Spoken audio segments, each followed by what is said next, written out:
Hey, welcome, welcome. Let's just see if anybody's going to pop in. Give give people just a minute. Mhm. Let's see. Let's get ready here. Okay. Okay, let's get started. All right, so I will keep an eye on. Let's see. Logistically, we're all good to go. Okay, so let's get started.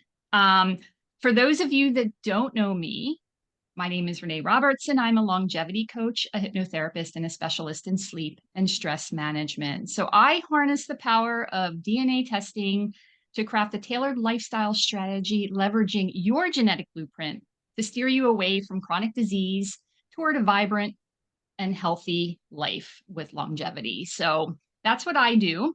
I'm going to introduce our guest speaker shortly, Anna. But before we do, I just want to go over a few logistics. Say hi in the chat. Let us know where you're connecting from. If you have any questions, we will answer them at the end, but feel free to put them in to the chat or the Q&A box during the session, and I will keep an eye on them. If you'd like to jump on audio and ask a question, you can do so by raising your hand. Okay, so now I want to introduce our guest speaker, Anna Charles. So Anna helps high achievers to drink less, rarely, or not at all. She teaches a simple, doable way to achieve freedom from alcohol, helping her clients either take it or leave it. So, as a high performing vice president at a Fortune 500 company, she was far from alcohol dependent. She just thought she drank a bit too much, but found it difficult to cut back.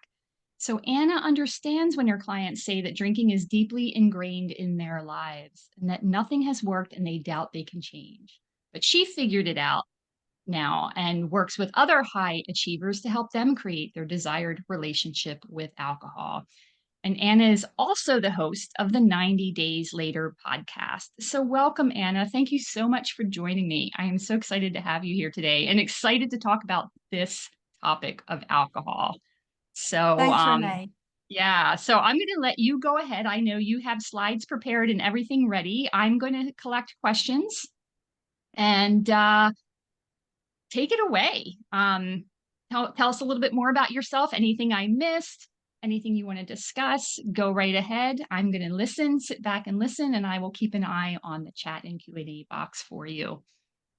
Thank you so much, Renay. Thank you for having me. And hello, everybody. Yes, we're here to talk about alcohol, one of those topics that I think people feel very nervous about, especially if you have any kind of thought that you might have, quote unquote, a problem.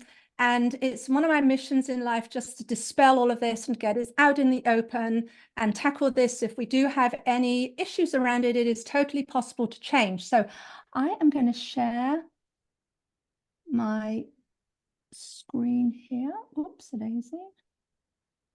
There we go. Can you oh, sorry. Sorry, Renay, I need to go back.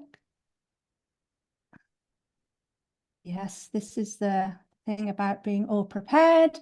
And then when I go to do it, I have fine. So one second. That's okay. I know. I completely understand. Yeah, I had it all there ready, and then it's not ready, and now it is. Okay.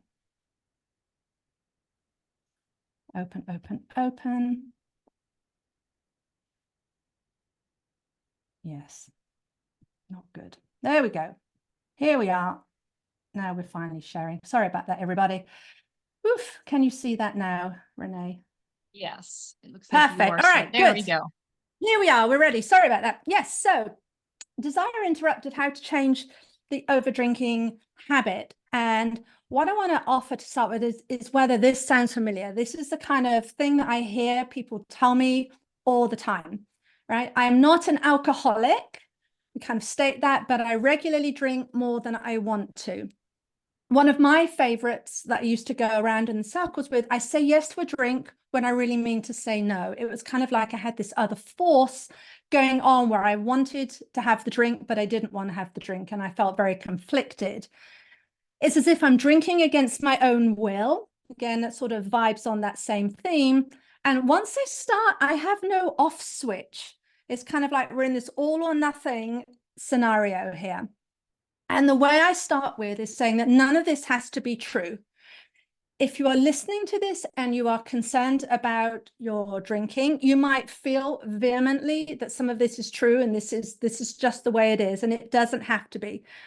I want to today talk you through some steps of how we can change this, and I want to inspire you with what's possible. Obviously, I'm not going to give this not the full solution today, but I just want you to know that this doesn't have to be true. It's totally possible to change. I'm not special when it comes to this. I figured it out, and I actually struggled with this for many, many years. And now that I have figured it out, it is just the most amazing thing. So when this class is over, here's what you're gonna know, what we're gonna cover: why we drink, why we desire alcohol. We don't often start there. We often go to how do I stop? But I think it's really important that we look at the why we desire piece, how we perpetuate that desire, and then how to change what we desire. So this is what we're going to be going over today. Before I do that, just want to extend a little bit the intro that Renay so kindly gave me. Yeah, Anna Charles, as I say, I am a high achiever. I was a former vice president at a Fortune 500 company. I had a huge budget I managed. I managed a $65 million budget in this global corporation. I have a lovely family, a very strong marriage, a lovely life. Everything was just lovely, except I just drank a bit too much and it crept up on me. So I wasn't drinking because I was mega stressed or mega unhappy or any of that. It just became something that I did. But the really scary thing for me, as somebody who sets goals, achieves goals, sets goals, achieves goals, is when I decided, I think this isn't working out for me. I think I need to back this down a little bit. I actually couldn't. I would set a goal in 8 a.m. I'm not going to drink tonight, or I'm going to have one glass, and I would break it. And this kind of would happen. And it became quite scary because I didn't feel in control, and I'm used to being in control. So that was why I said I need to do something about this. So I was stuck on the hamster wheel that people tell me. I was very much into diet mentality. I would spend a lot of focus being really, really good. I could go a week, 2 weeks. I could go months I had 3 children, being alcohol free. And then something would happen and I'd say, oh, I need a drink. And then I'd be right back on it. Again, my daily 2 to 3 glasses of wine. So that was going on. So I knew I wanted to change, but at the same time, I was kind of fighting myself because I couldn't imagine life without French Chablis. It just seemed the most dull thing, not something I wanted. I knew I didn't need to go to AA or recovery or any of that. It didn't seem necessary to not drink. And yet I just wanted to drink a bit less. So I was kind of fighting myself because if I didn't want it, but I did want it, didn't want it, but I did want it. So I was really heavy on doubt because I had tried so often to change it. But then I did. And that was such a miracle for me. It isn't actually a miracle because there are just some steps we need to follow, some work to do, but it felt like a miracle. I just wanted to go ahead and coach other high achievers to moderate their drinking. So I'm very much about learning how to moderate so you can take it or leave it. So this will work. What I'm going to talk about today works. Any of these scenarios, maybe you just want to drink less, right? You just think I'm drinking maybe 10 glasses of wine a week. I'd just like to bring that down to 5. Maybe you just want to drink rarely. Maybe I have clients who just want to drink when they're going out to dinner with friends. They don't want to drink at home anymore. You might want to quit entirely. I help with that too. I just do not go into the rah-rah, sobriety is the only way kind of movement. Just not for me. For me, it's all about, if you want to just not drink, that's fine, but we sort of don't bang the big sober drum. And maybe you're unsure what you want, you just want to change. And that was me. I was in that category. I really didn't think I wanted to quit. I wasn't sure if I wanted to. I just didn't know. I just wanted more control.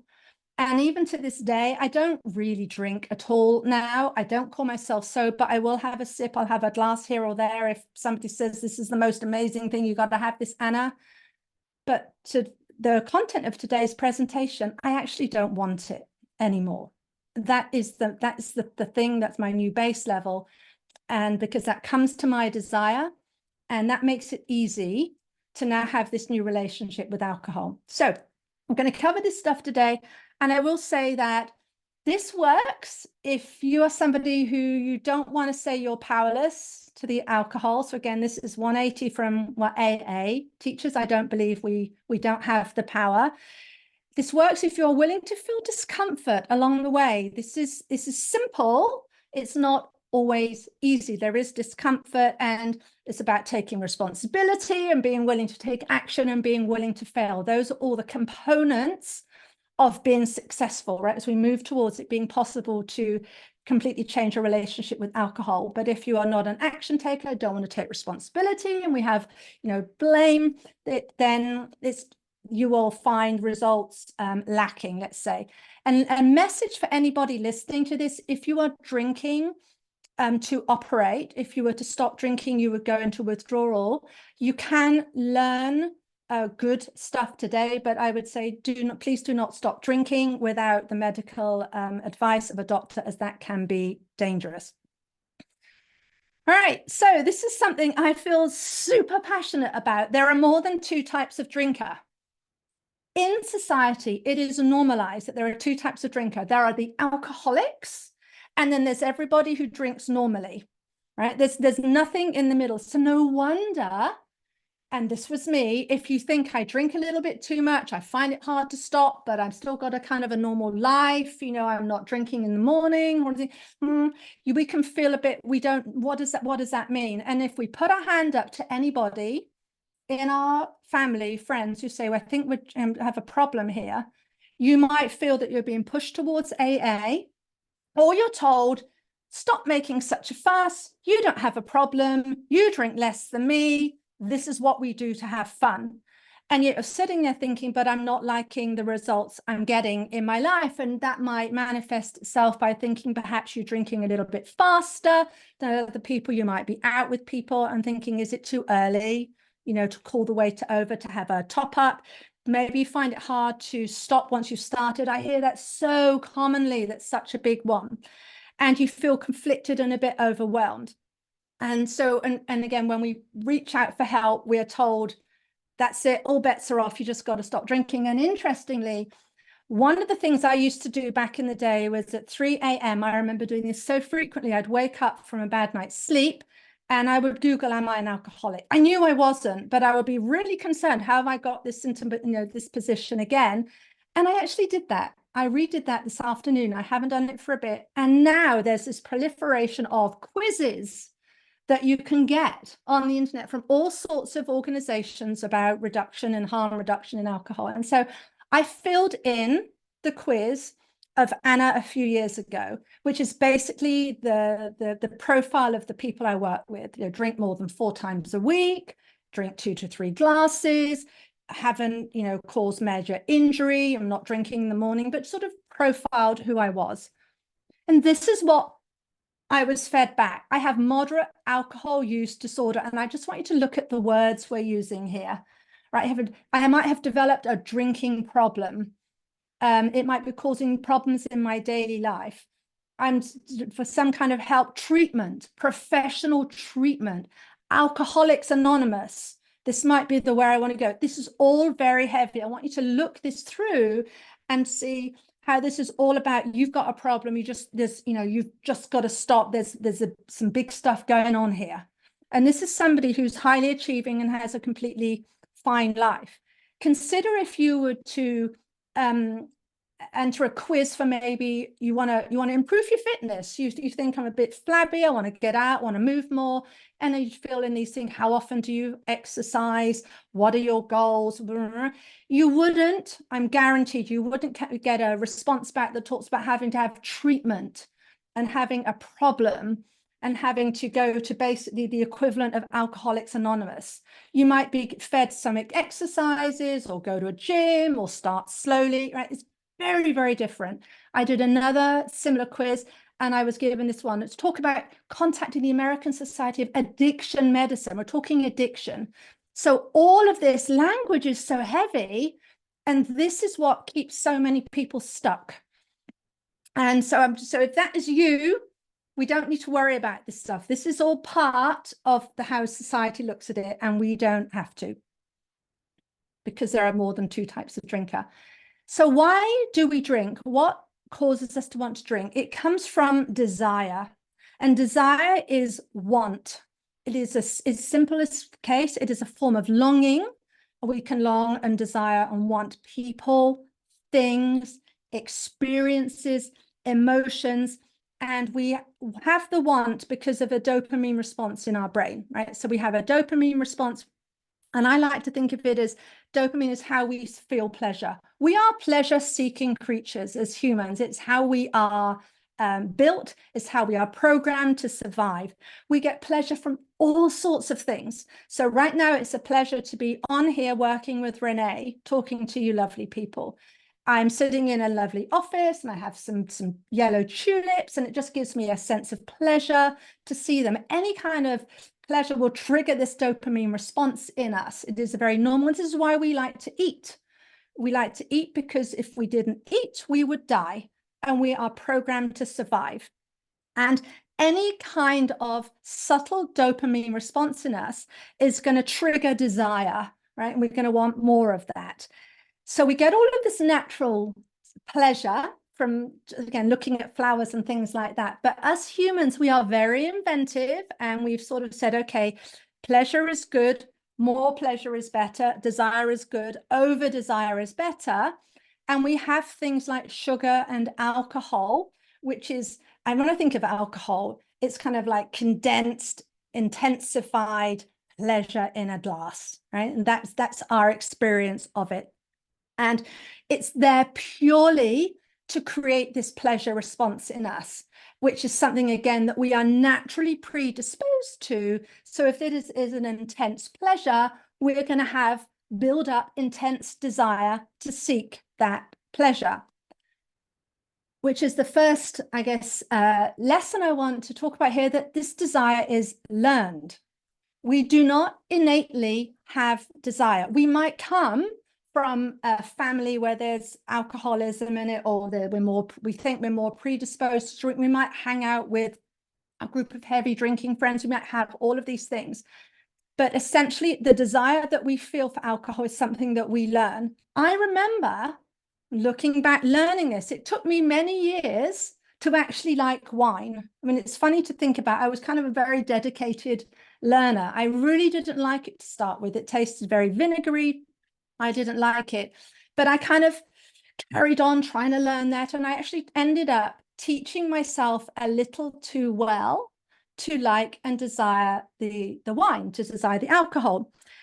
And because I practiced it again and again and became quite good at that, quite proficient, that again worked with the way our brains operate. And our brains like to be efficient. Our brains like to run habits. It's how we run a lot of our life. A lot of our life is around unconsciously just running programs, which is how we manage to get through so much in a day. So really what happens is I've realized that I drank because I had learned to drink, and I was doing it because I had learned to desire the feeling that I got when I was drinking. So for so many people, we drink purely as a habit response, in the same way that we clean our teeth a couple of times a day without thinking about it, in the same way that we will drive to work or the shops or wherever, it's these routine journeys without thinking about it. I'm sure you've taken journeys where you've got there and you thought, oh my goodness, how did I get here? I have no recollection of that journey. It's kind of a bit scary. We think, oh, what would have happened? We were fully in control, but we were just running a program. We were running we're driving to work program. And what is really curious, I remember a few years ago, and I was working for this large company, and we moved offices. A couple of months after we'd moved, one or two times, I ended up driving to the old place of work, because that habit was so ingrained. It kind of, I had a pattern mismatch there, and I ended up in the car park of the old company. Right. So this is what happens with habits, how we run our lives. And this is a good thing, right? We don't want to remember or think and have to concentrate how to clean our teeth or how to drive a car. It's nice that we're efficient. But when it comes to alcohol, what we do is we don't just teach ourselves how to do this. We teach ourselves to want and expect it at certain times of day. with certain people in response to certain emotions. So we start to program it, and these become our triggers. And it just becomes all part of how the habit is formed. And this is why we can find ourselves, we're at the barbecue and we're drinking and we're thinking, actually, I wasn't going to drink today. What's going on? Does that mean I'm an alcoholic? Am I drinking against my wishes? No, it's just because we are consciously taught ourselves that at barbecues, that's what we do, is we drink. And we know this because there is no surprise that most of us, at least 100% of my clients, we do not drink at breakfast. Now, if there's a special celebratory Sunday brunch, we might have the champagne add-on, the addition, if we're going out to some swanky hotel. But if it's a Wednesday morning, 8 in the morning, and we're eating our cornflakes, and we were to crack open the Chablis, we'd think there was something weird there, right? It just isn't what we would do. And I ask people if that's what they do, they kind of wrinkle their face and say, no, of course not.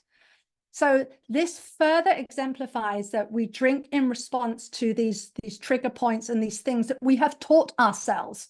It is not just the fact that 6 o'clock when we come home, that is what time to have wine. We have taught ourselves that's what we do. And so when something bad happens, we drown our sorrows, and look at the language here. We drown our sorrows.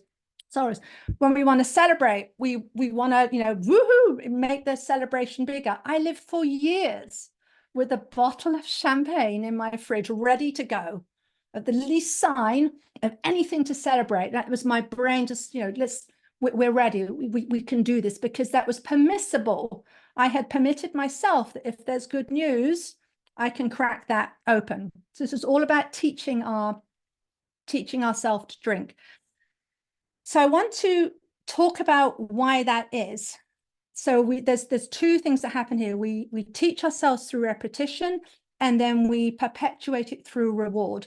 But firstly, why do we do this? So again, we've got this habit, and that's how we efficiently operate. It's all down to our desire to feel good. At the base of it, that's what we're looking at.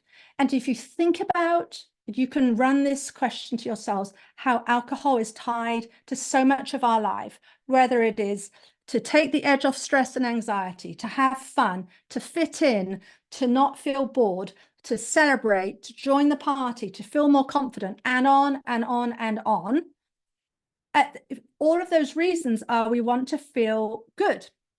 This is why we teach our brain that if we want to feel not stressed, we have a glass of wine. If we want to feel relaxed, we have a glass of wine. So that's how we've taught ourselves. So then the problem happens that when we decide, hang on, I want to row this back, I actually don't want to have the wine.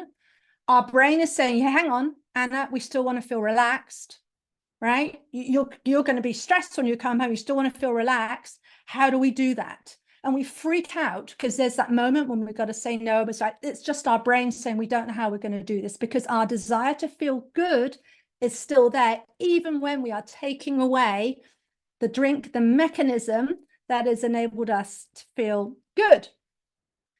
At the base of feeling good, we are talking about emotions.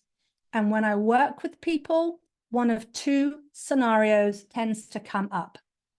Either because we are feeling in the moment, when we desire the alcohol, we're feeling an emotion we don't want to feel. So for instance, we are feeling stressed, unhappy, upset, misled, bored, missing out. For me, in my corporate job, where this used to show up, I would often feel quite shy. I'm quite a shy person. I'd have to go to these large meet and greets with customers and resellers, and they were, I was socially very anxious. It was a very anxious time. I had to do it as part of the job, and I really didn't like how I felt there. Right? So I didn't want to go to these feeling anxious. It was a feeling I just wanted to push away. So that's kind of scenario 1. And the other one is that we are seeking an emotion that we don't currently feel. So in my case, I'd be feeling anxious, and I'd be seeking confidence. I didn't want wine. I wasn't seeking wine. I was seeking confidence. And without breaking that out, so without looking underneath it, all you could look at it at the surface level is, oh, you just want the wine. There's a problem. You've got a drink problem because you want wine. My problem is more a confidence problem. I wanted to have the confidence, and I had to find a way to feel the confidence without the drink, because once I felt the confidence, then my desire for the alcohol went away. And of course, as we're doing this, and again, throw in the repeat patterns I was just talking about, the more we tell ourselves, the more I was in that scenario with all the big resellers and all the big customers, and every time they go, okay, what we do here is we have the wine, we have a couple of glasses of wine to loosen ourselves up a little bit. That became a neural pathway that became very associated and attached to going out and doing these meet and greets. In the same way that I might maybe put on a smart business suit because I wanted to turn up in a professional way, I'd have a glass or two of wine, right? It just became part of the neural pathway. I was teaching myself that was how I would feel different. So that's the repetitive piece. And then we get into what perpetuates it, and this is reward. So I want to talk about bananas. I love bananas. I think they're a very tasty fruit. I always have bananas in the fridge. I tend to eat a banana most days. I just really like them. So I'll have a banana. Would I have two? Possibly. I might have a couple if I'm feeling particularly peckish. Would I eat 3 bananas? Probably not. Would I eat 4? Would I eat a bunch? No way. I mean, I can't ever remember a time when I've eaten a bunch of bananas. And yet, back in my drinking days, I could quite happily drink 2, 3, 4, 5, 6 glasses of wine at a sitting, especially on a special event. In fact, I really remember one Christmas. We used to do Christmas with this other family. So we'd have, the champagne, the wine, the whole thing. It was a very boozy Christmas lunch. And then we're getting ready to leave. And my friend and I, our children, our husbands were dealing with the children, and we put our coats on and we're leaving the hotel. We're waiting for them all to get themselves together. And the maitre d' says, ladies, would you like a glass of champagne? To which we said, yes, please. And then my friend and I polished off a whole bottle of champagne, a whole bottle, in the hall, in the lobby of the hotel, wearing our coats, big, thick coats, right? Because we were leaving. I mean, that's what we're doing. We're leaving. And yet we were just running on. We just didn't stop. It wasn't like, I've now had 3 bananas, I don't want another one. It was like, yeah, more, please, more, please, more, please. So it's the desire, it's the reward, the deep, intense reward we get from the alcohol. And this is the thing that powers the habit. So we'll have desire for the thing. So for instance, I have desire to eat a banana, might have one this evening after dinner. I'll get some kind of reward from that. It'll taste nice. But because it's a low level reward, I'm not going to create a massive habit around eating 5 bananas. But when we have this with this intensified, purified reward, pleasure in a glass for alcohol, it really makes this loop, this connection very quick. If you want to learn any habit in your life, anything, if you want to sort of lay that down, make sure the piece of it is there's a really intense reward, and you will learn the habit much quicker. This is why if we don't you might get huge reward from, after going out for a run, but not before. And that's why, it can be hard to get into that habit. But we have no problem when it comes to alcohol, because our brain is going to say, yeah, that alcohol is so important because it feels so good. We just want to feel good. And so we do it more and more and more. So how do we change this? This is the most important thing. And unlike what AA says, or we just have to admit we can't, we're powerless, and we just got to hide away. And, all this stuff you read online, we have to avoid your cravings. You've got to fight the cravings, distract yourself. There's nothing you can do. Remove all the alcohol. I don't subscribe to any of that. The reason, as I said earlier, that we desire something is because we've learned it and we can fix it with our head. At its most basic point, the reason we perpetuate this is through a thought. And the most common one I see is something as simple as, I want a drink, or I need a drink. Even if you think I want a drink, and you like to drink your wine or whatever, I want to drink, then we have this feeling of desire that will come from that thought. And then that will motivate us. Our brain will say, okay, right, we're going to run the drinking program. We will go off and take an action to drink. And then we just repeat. I want to drink, feel desire, I drink. I want to drink, feel desire, I want to drink. And we see this happen. I have clients who say they're at work in the office, it's 3 in the afternoon, and they might suddenly think, oh, it's 2 hours until I go home, and then I'll be able to have a drink. And in that moment, they have a sense of desire, right? It's 2 hours off. They're working. There's no way they're going to be having a drink in the office. They just wouldn't. And yet they create spontaneously that sense of desire. So I want you to think about that. That's how we create it. But nobody teaches us this. All we're taught is you just must have a problem. You just got to, push it and not think about it. But I would rather say, let's look at the thoughts that are creating this. Let's look at this as a skill set. This is probably the biggest thing that changed it all for me. Again, as a high achiever, I can follow a process. I'll have a template. This is something I just had to learn how to do. In the same way that if I wanted to go and learn how to fly an aeroplane, I would go to school to learn how to fly an aeroplane. So I just had skills that were lacking in terms of understanding how I could change the fact that I had taught myself. I became an expert drinker. I was very good. I have a brain that learns very well. I just needed to learn the skills to change that so that I would learn different skills. And again, this completely takes the emotion out, takes the drama out, takes out any feelings we might have that, oh, maybe I'm a broken person. It's just not for me. It's just a skill set. Just like that, we just got learn skills, and then we have to practice the skills. And it all starts with learning to change our desire. And this little exercise is for anybody who's thinking, no, this can't be, it can't be that simple. I want you to think of something that you enjoy eating or drinking, that you don't enjoy eating or drinking, that maybe other people do. So my example is ice cream. I really don't care for ice cream. It's not that I hate it. I just don't particularly enjoy it.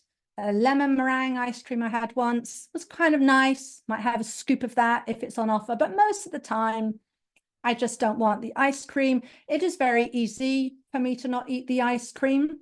Very, very easy. Otherwise, I know people who find it amazingly difficult to not eat the ice cream, right? People whose weight loss is interfered because they can't stop eating a tub of ice cream. You know, those movies where it's all sad and they're eating their way through a tub of ice cream. But I just don't relate to that. But I don't have to hold myself. I do this by not holding myself back. I don't have to say, keep the ice cream away. I don't have to, any of that. Don't show me it. I don't want to see it. No, you could find the most expensive, exquisite, tastiest ice cream in the world, put it on the table in front of me, offer a lifetime subscription to it, and I still wouldn't want it because I have no desire for it. And what I teach is that we can then create that same relationship with alcohol, because then it becomes easy. Again, we are not holding ourselves back. This is why I don't subscribe to, well, if you just got to power your way through the craving, that means every time, every day, you're going to be powering your way through the craving. Somebody who doesn't care for ice cream doesn't have to worry about it. Somebody who doesn't care for white wine doesn't have to worry about it. In fact, what I would see and what I saw all the years when I tried to change is the more we try to hold ourselves back from it and tell ourselves we can't have that, we shouldn't have that, we shouldn't desire it, it's bad, that does nothing but make it more irresistible. It increases our desire because we're sort of in this battle. So I just want you to think about, again, something that you don't like that other people do, and to see that therefore that desire is created by us, because that other person might really like it and you don't care for it. We reinforce habits that we pay attention to. And this is all down to how we look after our pattern of drinking. So I want you to think about road management. Let's say there's a highway and it's 4 or 5 lanes and it's, it's nice and flat and all the stones are cleared and there are bright lights and bright lines and it's all lovely and it's really, really easy to drive along that road. Compare that to maybe a country lane where there are potholes and there's hedgerows and it's single track and you've really got to concentrate. That's what we want to be doing with the alcohol. We don't, every time we feel the desire to drink and then we have a drink, we close that loop, right? We go ahead with that and we reinforce the reward and the pleasure we feel. We are looking after the habit. We are looking after the road. We are sweeping the road. Every time we allow ourselves to just feel the desire, have the desire come, and then we are just not going to pay attention to it. We are not going to be sweeping and upkeeping the road. We're letting it fall into disrepair. We are letting the habit lapse by ignoring it. But this is not pretending it isn't there. This isn't closing our eyes. It's just we're aware it's there and we are just going to ignore it. You're probably familiar with the Pavlov dog theory, the experiment that was done where they rang the bell and would feed the dogs, and it got to the point when it was such an ingrained repeat there that whenever they would ring the bell, the dogs would salivate. I mean, they would physically salivate at the idea that food was coming. That was created through the pattern of ringing the bell and feeding them. What is lesser known is that they unlearned this. So they went through a period where they would ring the bell and not give the dogs food, ring the bell and not give them food. And they repeated that. And over time, the dogs stopped salivating.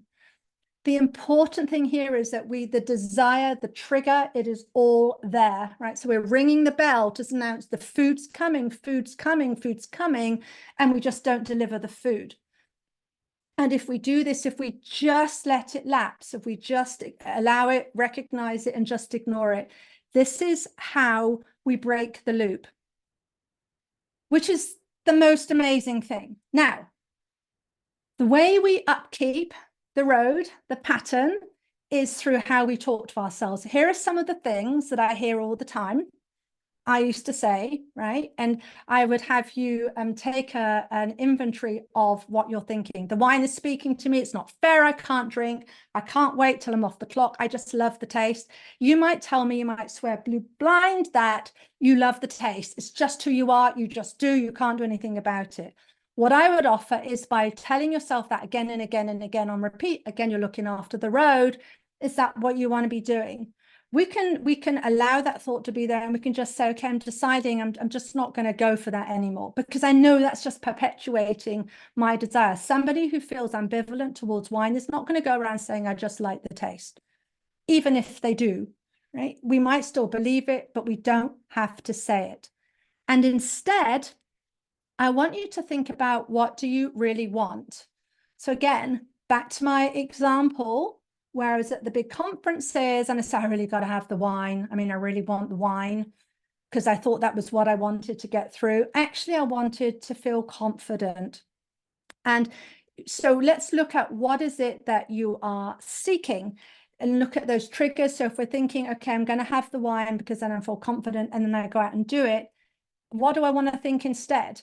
One of the things that I went through and I decided was, okay, I'm still going to be able to go to this thing even if I don't feel confident, right? So I can let my desire for the wine be there. I know it's going to be there. I don't need to hide away from it, but I'm going to have a go at going even when I feel shy. I'm going to accept that emotion, and I'm going to accept that maybe I don't feel confident, and that's okay. Right? I don't need to solve my problem of feeling shy with this thing, because I know it's just with this thing, alcohol, because it's never going to be a long-term solution. So look at what your reasons are. Look at the words you're using. So some of them common ones I hear are things like, again, I'll feel more confident when I've had a drink. I'll be more accepted if I join in the shots. Right? People tell me all the time, I don't like shots, but then the group has them at the end of the evening, and they buy one for me, and I sort of feel I have to. I won't, they'll be talking about me if I don't. Right? I'm bored. I might think I drink or liven things up. That's a desire creating thought. That's keeping the pattern of desire alive. Right? If we start to question, how will a drink liven things up? Maybe doing email is just boring, and that's okay. Right? We don't have to perpetuate this thought that it's all very boring and just make it more fun, because some things in life are just not fun, and that's okay. It's all back to how we are keeping our thoughts going. Because the brilliant thing here, in summary, again, my brain created my desire. I did it. I created my desire so I could uncreate it too. So I was actually always in control.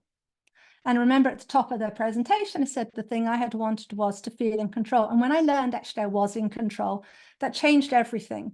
And again, I had to go through these, looking at my thoughts, looking at how I was feeling, what was I seeking, and go through this on repeat and not make it any of a problem. And then I stopped desiring it so much. Once I stopped stoking my fuel of desire, I stopped wanting it. So just as simply as saying I want wine, actually I don't. It's just a repeat habit. That's the habit thought. We're going to decide we don't want it today. Just do that often enough and the desire comes down. It's most amazing.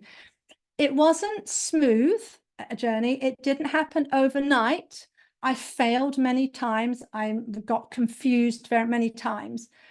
But the ultimate, when I kept coming back again and again and again, the thing that motivated me was, this is just a skill set, Anna. You're learning a new skill set. You're learning how to approach your desire for it differently.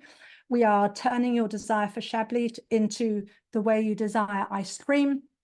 That kind of motivated me to carry on further. So Renay, that's pretty much everything I had. Before we do questions, if you want to continue the conversation, those are my details. And typically what I do with people is I will invite you to a 1 hour free call where we'll talk about your situation.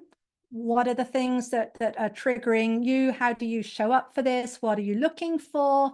And then we'll go through all the things that haven't worked. It's really important that the brain learns what hasn't worked. So we learn we're not going to just be repeating that stuff. And then we will map out a foundation to get you to the point where you're rocking and rolling with your desire reduced, with you totally in control, which is why we are able to then drink if we want to and not drink if we don't want to, without having to feel that we've got some massive problem and we have to hide away like a hermit and never see alcohol again because we're worried that we are going to just go drinking again. It actually doesn't happen because we change the habit, we change how we look after the patterns. So that was everything I had.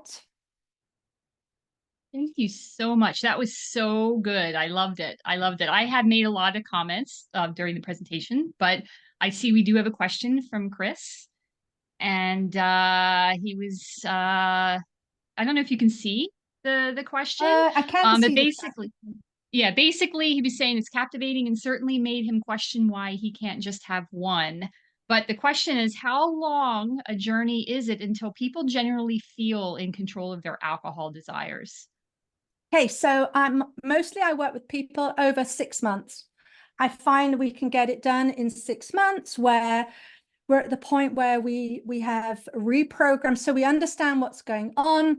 We reprogram our desire, and then it's just a case of practice. In fact, the more practice you put in, and if you are a daily drinker, it's brilliant because you have every day, you have another opportunity to practice the skills.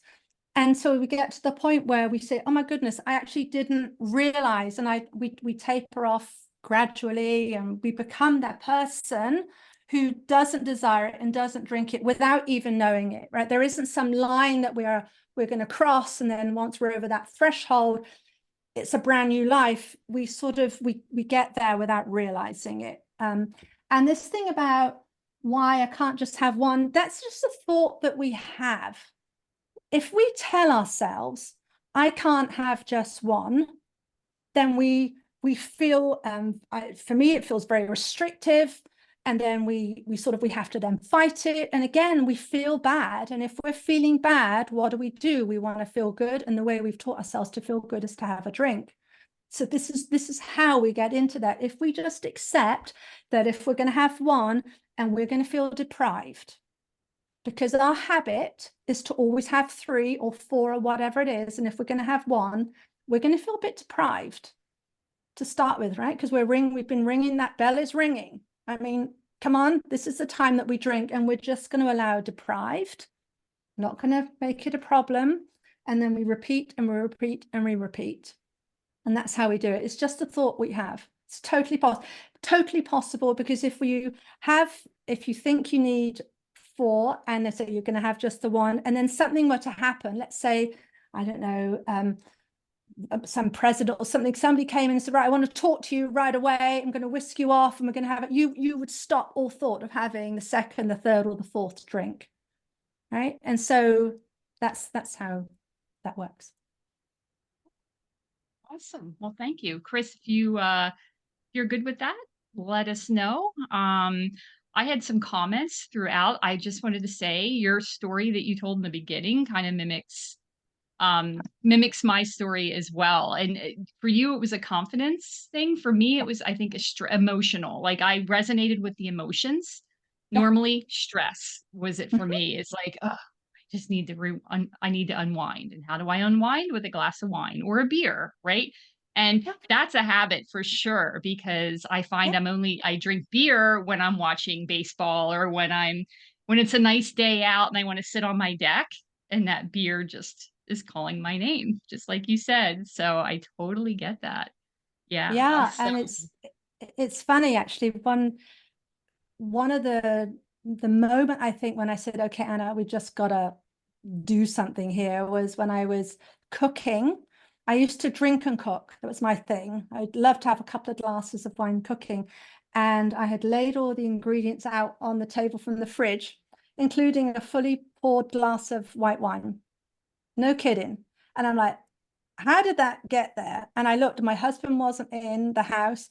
It's like driving to work. I had got the onions and whatever out, and I had got the wine and I had poured it, and it was just right there. And it was just what I did, right? And so then when you see it like that, you say, oh, okay, yeah, that's how. And again, it brings the drama and the tension. We stop making it about us. And it's just, so if we're feeling stressed, and we teach ourselves that we want to be relaxed right now, and we want it now, right? That's the other thing. We feel very entitled. I've put the children to bed, it's my time now, and I've got to do this now, because then it's going to be too late, because I need to go to, I haven't got time to do all this meditation or all those other things that people say, which we don't actually, by the way, have to do. No wonder we want the glass of wine. So there's just something there, just allowing that emotion. No big deal. It's just part of the habit, and then it goes. very cool. And it's so true. As a memory and cognition coach, on brain health, those habits, what you said is, you just poured that glass of wine without even thinking of it. It's because you have that highway, the neural pathways in the brain, that is your highway, that it's so well maintained, that pathway in your brain, that you can just do it, just the same way you mentioned driving to work or doing anything else. That is exactly it.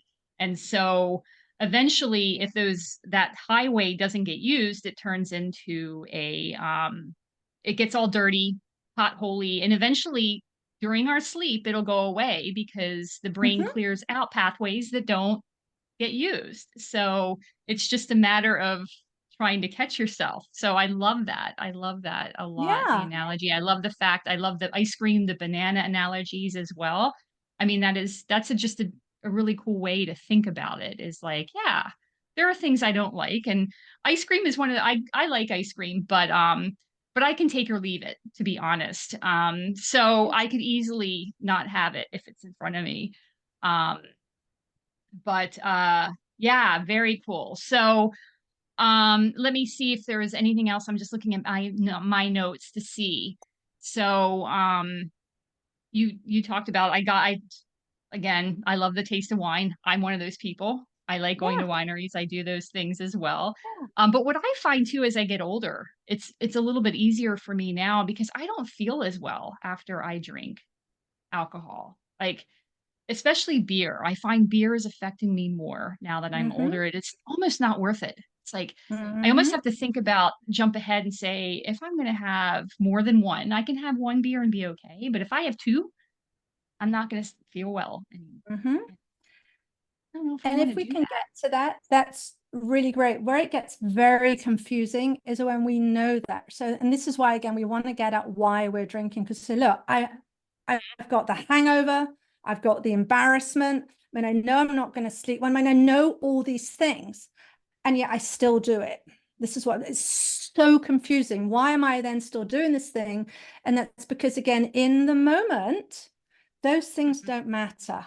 We're just out for the pleasure, right? So a lot of people say they want to be healthy, but when you're in a bar with your friends, it's free champagne. I mean, up the ante. It's your favorite champagne and it's free and it's all night. Do you care about being healthy? I mean, really? No, No, that is no, true. no. So we have to find a way in that moment to feel great, because again, tied to the desire to feel good in a way that is compelling, is more compelling than drinking the wine. Right. And that's the tricky thing, but it's possible. And then once we master that, then it's totally easy. Yeah. Okay. Awesome. Awesome. Chris said he likes the road analogy and maintenance versus letting it go. Yeah, absolutely. Yeah. Um, so what do you suggest around, as I mentioned to you, I don't think I mentioned it here, but I have my family has history of alcoholism. So what if you are one of those people, and I'm not saying my family, actually, a lot of my family isn't anymore, but if Yeah. you are with a lot of people who are heavy drinkers, like Mhm. what are some advice, or what advice do you have about hanging out with people that kind of do entice you to want to Well, drink or have the so desire to drink? there's a couple of things. So if we do come from a family, let's say, where there's more and you might completely believe that and you can believe all the, that it's in the genes and this and this. My question is, does that serve you? Does that help you get to where you want to go? Right? It could be totally true. Let's say it's factually true that that is the case. It still doesn't help to go around saying that. So the first thing I would say is just to stop saying that, right? We're just not going to, like, I love the taste. I'm just not going to reinforce that I'm surrounded by all the drinkers, that everyone in my family is drunk and all those things, because I've got clients who come from that background. I have clients who say, look, nobody actually around me is a problem drinker at all, apart from me, right? So it doesn't matter. So I see people from both sides. And if you are in a group where they're enticing you, I think the thing is, I just say, let other people be them and you be you. Think about yourself, put yourself first, always. Mhm. So if you really don't want the drink and we feel uncomfortable, then we're not going to have it. And here's the crazy, trippy thing about this, I think. When people say things like, oh, come on, don't be boring. You're not going to make me drink on my own. Are you going to make me, you're stopping me having all my fun. You used to be such a weasel, all of those things. The people who are saying that, guess what they're doing? They're thinking about themselves. They're thinking, I'm going to have to drink alone. She's going to make me want to not drink so much. I'm not going to laugh as much because she's hilarious when she's drunk. They're thinking of themselves. And they're impressing upon us to do something we don't want to do for them. So I just say, let other people be them, you be you. And then the other side of this is we never, ever, ever know what people are thinking. They might be saying, come along, have a drink. Blah, blah, blah, blah.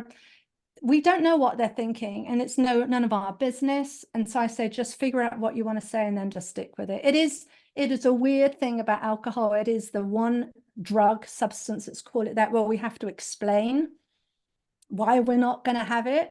Kind of, if you were to say, right, I'm not on the heroin tonight, everybody, it's like, oh, great. I mean, good for you. Yes. Or I'm giving up the smoking, good for you, but I'm not having the wine. What?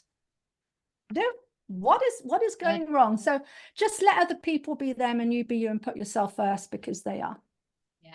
And it's so true. Our society is set up in a way that it promotes drinking. There's and it's not something you think about when you are partaking, or you don't have to worry about it. But it is when you are trying to reduce or cut back, and then it's like, oh my God, alcohol's everywhere.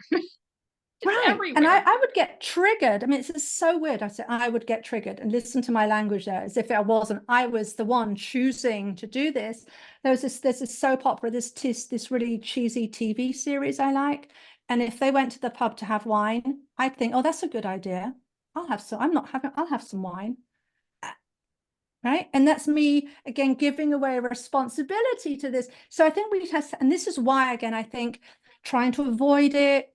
I don't say talk about moving it out of the house because it just doesn't work. You can go out, you can remove all trace of alcohol in your house and step out of your front door, and somebody could have set up a stall in front of your front door selling champagne. Right? We just don't control that. So we just need to control our response to it. And the most calm and peaceful way to do that is to control our desire for it. Otherwise, we're in a constant battle, and that is no fun at all. Awesome. Thank you so much. I don't think I have any more questions or comments. Anybody else, if you have questions, you can feel free to type them in the chat now. Otherwise, I'm going to post some things in the chat. So if you want to get in touch with Anna, I'm going to copy in some things. This is all of her information. And then I'm also going to just put in the information for my next event, Kicking the Sugar Habit, How to Change Your Relationship with Sugar Permanently. It's one of my favorite presentations I like to do. And then if you want to connect with me, I'm going to put my stuff in the chat as well so that you have that information. So everything is there. Feel free to copy that out of the chat. I am going to send the replay with the information as well if you don't feel like copying it now. But you will get a replay of this in the next day or two. So Anna, thank you so much for joining me. This was such a good topic. It's something I've always wanted to talk about. And I'm glad I was able to meet you and we were able to set this up. So this was very cool. Thank you so much. And thank you for taking your evening. If you don't know, Anna is in Europe. So she is, it's an evening time for her, right? It's Yeah, so I'm gonna have dinner next. It's yes, but yes, it's a pleasure yeah, to be here, Renee. It's always yes. great to talk about, and I know you're very complimentary to the things you teach people, and I think just having awareness of this, if we bring the control back to ourselves, it really makes everything possible. Yeah, absolutely. And I'm glad there are people like you out there because I think that, I think people need you for sure. And I love the idea that you don't work, you're not really focusing on alcoholism. It's more or less, it's for the people that are in that gap. Yeah. That, the people that are between like, okay, I don't have a problem at all. I don't drink versus I need to go to AA. I'm an alcoholic. Yeah. So I love that. Awesome. Well, thank All you. right. Well, thank you. Thank you everyone for joining today or listening in if you are watching the replay. Thank you so much. And I look forward to speaking with you guys again. Thank you. Have a good day, Thanks. everyone.